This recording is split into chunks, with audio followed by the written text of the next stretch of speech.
Well, good morning and good afternoon to everyone on the East Coast. My name is William Davis, and I'm the Director of Education for Wilson Daniels.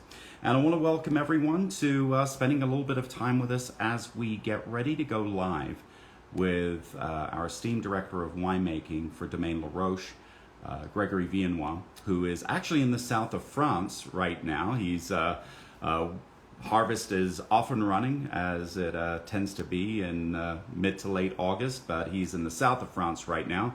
So we're going to have him join here in just a second. Live from Béziers, but we're going to be talking about the 2019 vintage of Domaine Laroche up in Chablis. So the Wi-Fi is working. We are ready to go. Gregory, how are you, my friend? Hello, William. Hello, everybody. Fine. I'm in Mas-la-Chevalière, close to Béziers, south of France, and we have started the harvest end of last week. So nice summer and a good vintage in preparation.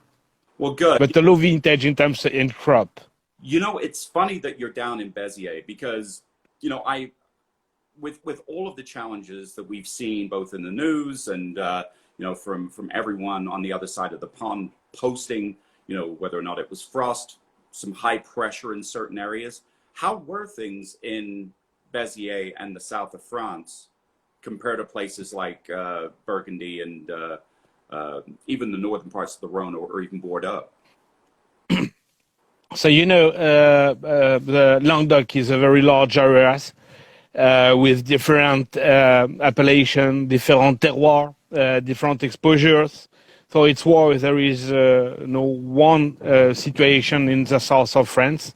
It depends of each blocks and each village. But what we can say, we are just at the beginning of the harvest. I think, as we say, we will see at the end.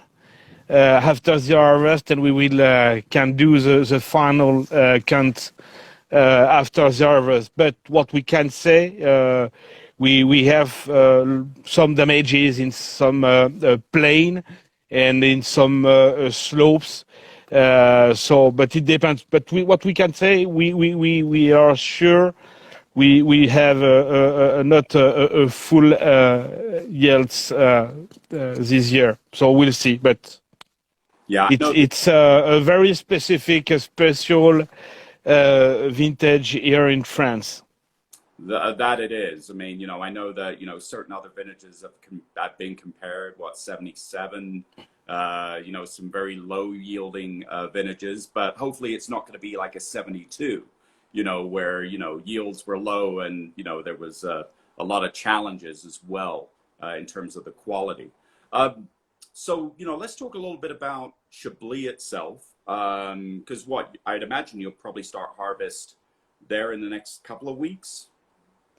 So I think we are, you know, the last 4 vintages were very precoce. This vintage will be a late harvest, or we can say a usual harvest time in Chablis.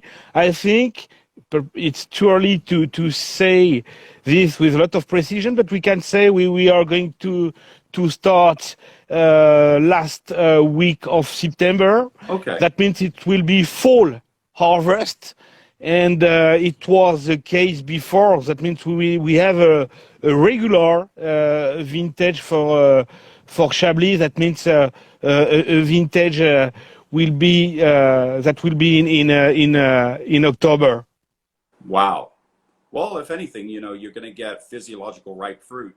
You know, that'll be the one good thing about having this long harvest, because bud break for you was when in Chablis this year? How can you repeat? Excuse me. When was bud break for you and for Domaine Laroche in Chablis this year? When did that happen? So the damage is about with the frost. Oh yeah, no, not about the frost, but you know, specifically with the bud break, you know, with flowering. When did that happen? Oh, so it's a late harvest. So it was difficult from the beginning because, as you know, we we had a lot of frost damages in April. Then the flowering was late. It was in July, and currently we are the 24th of August, and we are at the end of the turning of the grapes. That means we are between 35 and 45 days before the harvest. But I think it was the case. It was the case at in the 80s, in the 90s. So we are now. What we are waiting the usual September climate in Chablis. That means we are waiting the cold night. We have this currently. That means the nights are between 12 and 13 degrees. Okay. And we have it's why we have a very slow ripeness. Well, we're going to keep our fingers crossed that it stays a beautiful Indian summer with, Yeah, that's it. Rainfall. We don't, I think you've had enough rain this summer. So, there's enough water reserves. So, when you talk about the last 4 vintages being somewhat precocious, tell everyone, what it was like for the 17, 18s compared to the 2019 vintage that's in the market right now. 17 was we can compare 17 and 19 in terms of meteorological conditions. That means the growth started early in the season, and after this, in April, we had frost waves. That means the cold frost waves that delayed the end of the growth. It was very warm in spring and in summer, and very dry. That's why we need now, when we have these conditions, we need to manage the soil structure and the hydric reserve in the soils. So 17 and 19 was with these bad conditions at the beginning of the growth. We lost a part of the crop with the frost, and it's why at least the crop was not very huge in 17 and 19. But in 19, what we had in 17, we started the harvest in Chablis the 1st of September. But in 19, we started the 10th of September. Why? Because the end of August and the beginning of September was cold. That means it was dry conditions, but huge variations between the nights and the day. And it was like as the same condition we have usually at the end of September. It's why we have delayed the fast, how the ripeness was fast. Okay. And it's why in 19 we started the harvest the 10th of September with the perfect conditions for the harvest, but also the perfect balance in the berries. I see. So what plots or climats did you start harvesting in 2019? In 19, we started with three blocks. It was the first day. It was with Côte de l'Échet, premier cru. It's a very small block. We own 0.2 hectare, and it's a high density plantation. It's more than 10,000 plants per hectare. And the combination between this high density plantation and the soil, because it's a very light soil, there is not a lot of clay. It's why it's very dry, and we have to take care of the ripeness conditions. It's why we prefer to pick this block al dente with a perfect balance between the acidity and the aromas in the skins. And then we continued after with Les Buteaux, Premier Cru Les Buteaux, in a very a single vineyard selection at Laroche. We own 0.5 hectare, and it's a white mall with so specific conditions. It was with these two blocks we started. You know, it's funny that you bring up you know, Buteau, because you know, here at least in the United States, we focus on the Premier Crus of Vaillant and of course Vaudeville. But you know, we don't talk a whole heck of a lot about Buteau and Montmain. You know, in the quality that Domaine Laroche brings to the table. Tell everyone, if you can, the process of Massal selection and where you're really taking some of those plots and those vines to replant in some of the other vineyards that Domaine Laroche owns. So we started the Massal selection 10 years ago. It was in 2012. We started the observations in two blocks. A very old vine in Grand Cru Les Blanchots, and the other old vine in L'Homme Mort. That means it's a specific block in Les Fauchaumes. Why? We know that there is a global warming, for sure, but and what we can observe, that means we need to have a rustic genetical selection, because that before the Massal selection, you can imagine that it's a selection of an original and old genetical selection, more rustic. That means there is more resistance against the hydric stress. There is more resistance against the disease, and the characteristic of the berries is so different. We have a very thick skins with a lot of material inside. That means a lot of natural antioxidants. There is a lot of concentration of minerals, and it's why we have both with these old genetical selections. That means we have the quality, the quantity, and the capacity to resist against the hydric stress and the high temperature we have the last 5 years. That means, and what we have now, we started this selection in 2012, and now since 2018 we have new babies from these old genetical selection, and we replant it in our vineyards.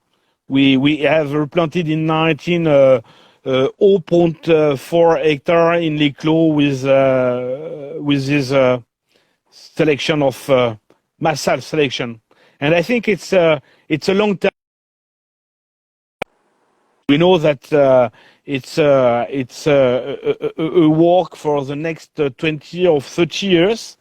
But we think that it's one of the way we need to continue to adapt ourselves against the global warming, and to push the quality also, because it's in this way also.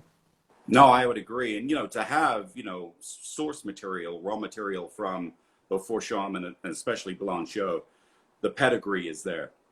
So, you know, with the 2019s, in terms of looking at them organoleptically, how would you describe the wines from a vintage standpoint?